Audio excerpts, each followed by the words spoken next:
Welcome to a quick guide on the parliamentary procedure here at Cancun. Whether this is your first time participating in a conference or you're just rushing up, we'll be sure to guide you through the whole debate procedure.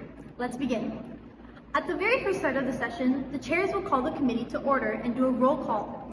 Delegates the quorum. Then they will ask, are there any points or motions on the floor? At this point, the first motion should be a motion to open the session. Once that motion passes, the next step is a motion to set the agenda. This is where a majority of delegates decide which of the two topics will be discussed first. The topic with the majority votes will become the priority. After the agenda is set, delegates can introduce a motion to open the speakers list. Then, state the amount of time per speech, number of follow-up questions, and number of questions. This allows delegates to give opening speeches at the podium. These speeches can be followed by points of information, which are simply questions from other delegates. Note, the speakers list is only to be opened at the beginning of each topic. Once the speakers list concludes, you'll move on to a moderated caucus.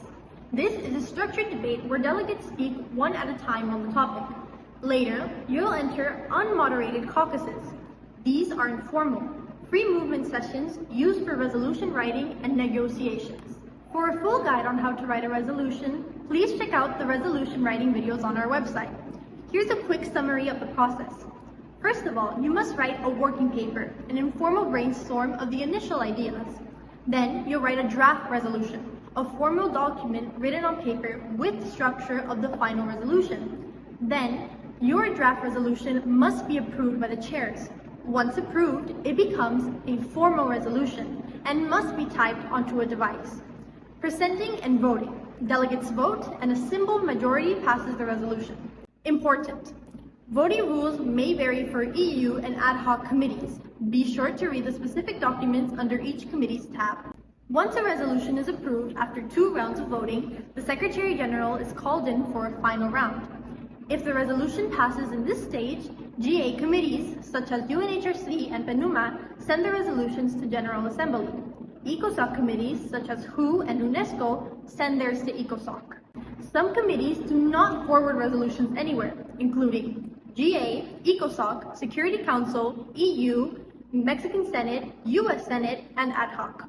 Once approved, the resolution becomes official. Now, let's discuss one of the many possibilities that can happen according to your resolution.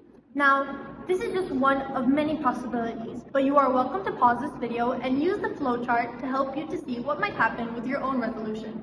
Now, once presenting resolutions and having approved the draft resolution, you may move on to the first round of voting and then subsequently the second. Both of these have speeches with rights. Then, if the resolution passes these 2 voting rounds, you may move on to the last round of voting, which does not include speeches with rights. If you are in one of the committees that has to pass to ECOSOC or GA to pass the resolution, that would be the subsequent step. However, if your resolution passes within its own committee and does not have to go to GA or ECOSOC, congrats! You have finally submitted your final resolution. Now, that was it for a quick guide on parliamentary procedure. You are now ready to participate in Cancun. We wish you luck within your own committee, and remember, diplomacy begins with preparation.